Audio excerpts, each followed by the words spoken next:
안녕하십니까. 원칙과 신뢰의 송인우입니다. 어제 저는 검찰과 법원에 상상하기 어려운 범죄행위에 한가하는 집회를 보았습니다. 우선 방송 전에 구독과 좋아요를 눌러주세요. 큰 힘이 됩니다. 이날 집회는 MBG주들 150명이 모여서 대전 벤처기업인 MBG가 창립 9년 만에 대전의 검찰과 재판부에 의해 도산돼 사찰주들이 길거리에 내몰고 있는 절박한 상태라면서 추징 보전 명령으로 압류된 주식회사 MBG 및 피고인들의 모든 재산을 즉시 반환하라는 집회였습니다. 익히 제가 취재해서 방송한 내용이지만 오늘은 주주들이 바라보는 MBG 임동표 회장 등이 1천억 원대 투자 사기 사건 내용을 요약해 보겠습니다. 주주들은 주식 판매한 것을 사기라고 언론과 짜고 친 허황된 사건이라고 말합니다. 임동표 회장 등 12명을 2019년 3월 17일 공소 제기하기에 구속 최장 기간인 9월 6일 석방에서 불구속 재판을 진행하여야 함에도 8월 27일 공소장을 변경해서 동일한 주식 판매를 다단계 판매하는 범죄 사실로 구속 연장하였다고 합니다. 그러나 이는 1단계 후는 다단계가 아니라는 법률에 규정되어 있고 또 이미 2017년도에 다단계 판매가 아니다라고 혐의 없음 처분된 사안이라는 점에서 이것은 잘못된 것이라는 것이죠. 즉 우리가 말하는 도둑질을 안 했다고 범죄 사실이 적고서는 절도죄로 구속한 것과 같다는 얘기입니다. 대전 특수부검찰과 형사 제12부 재판부가 형법 제124조 직권남용 불법 강금죄를 지금도 범하고 있다는 것입니다. 더더군다나 검찰과 법원은 피고인 12명을 구속한 직후에 1천억 원대의 추징 보전 명령으로 MBG 및 피고인들의 모든 재산을 압류해서 회사를 도산시켰고 임직원을 실직시켰습니다. 그런데 1천억 원에 해당되는 피해금액이라는 주식 거래 내역을 특정하지도 못하는 등 검찰은 현재도 공소 사실 자체를 입증하지 못하고 있다고 합니다. 그러면서 주주들은 피고인 12명의 불법 감금을 인정하고 즉각 석방하라. 구속 직후 추징 보전 명령으로 압류된 주식회사 MBG 및 피고인들의 모든 재산을 즉각 반환하라. 사법적 폐와 검찰개혁으로 향토기업 MBG를 살려내라는 주장을 펼치고 있습니다. 우리 모두가 인정했듯이 검찰과 재판부는 센 곳입니다. 인신을 구속하고 구금, 감금하는 센 권력을 가진 기관입니다. 우리 같은 민초들이 함부로 잘못을 지적하거나 반박할 상대가 아닙니다. 이걸 검찰과 재판부도 알고 있습니다.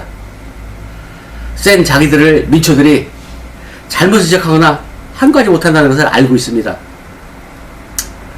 주들이 말이나 또 제가 알아본 바도 8월 27일 검찰이 황당무계한 공소장 변경에 의한 구속영장 또 이를 허가한 재판부에 의해서 임동표 등 10인이 구속됐고 무려 4개월여가 지난 지금도 불법 감금되어 있는 상태입니다. 왜 불구속 재판이 진행되는지, 진행이 안 되는지, 왜 불법 감금하고 있는지 아무도 답을 안 하며 이때 우리가 사용하는 단어가 오리무중이란 단어죠.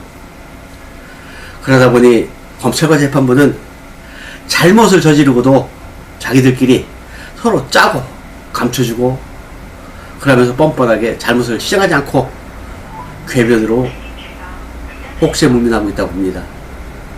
이런 와중에 선량한 주주들 4천여 명은 거지가 되고 있습니다. MBC 사건은 검찰과 법원이 무려 1,000억 원이 넘는 황당무계한 주장으로 추징 보전 명령을 남용해서 2019년 2월 20일 피고인들 구속한 직후에 MBC 재산을 모두 압류해서 영업을 마비시키는 방법으로 망하겠습니다. 4,000명이 넘는 MBC들이 그 재산을 모두 잃고 엄청난 손해를 받습니다. 센 권력인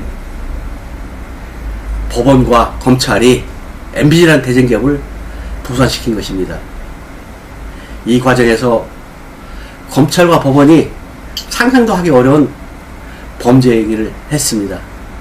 그러나 특수부 검사들과 재판부가 무서워서 대부분의 언론들이 기사를 못하고 있습니다.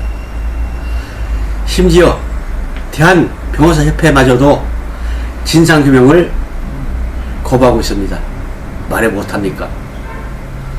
구속을 하였으면 피고인에게 그 사유를 설명해야 하는 것은 검사 판사의 당연하고도 최소한의 의무입니다. 불법 감금 상태에서의 재판 진행은 당연 무효입니다. 무효의 재판 진행을 누군가는 말려야 하지 않겠습니까?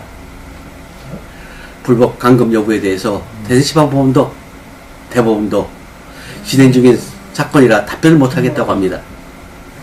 절대로 있어서는 안 되는 상상하기 어려운 범죄 행위가 사법이라는 이름 하에 장애가 걸려서 자행되고 있습니다. 진행 중인 사건과 형법 제124조에 나오는 불법 감금죄와는 별개의 사건임에도 이를 동일 사건이라고 판단하고 있습니다. 더구나 공소장 범죄 일람표에는 피해자들에 대해서 조사를 근거로 작성한 것이 아니고 피고인들이나 차고인들의 은행 거래 내역을 그대로 나열한 것입니다. 그래서 1,000억을 만들었습니다. 검찰은 지금까지도 어느 거래가 사기에 의한 주식 거래인지를 특정하지 못하고 있습니다. 언론에 공포된 1,000억 원대 투자 사기가 무엇을 의미하는지 진짜 오리무중인 사건입니다. 대전을 사랑한다면서 또 대전 지역에서 최고라고 하는 법조인, 언론인, 정치인들 무엇하고 있는지 모르겠습니다. 대전 기업이 센 권력에 의해서 도산되고 있는 상태에서 왜 이 사건을 침묵하는지 모르겠습니다. 구독과 좋아요 꼭 눌러주세요. 우리에게 큰 힘이 됩니다. 감사합니다.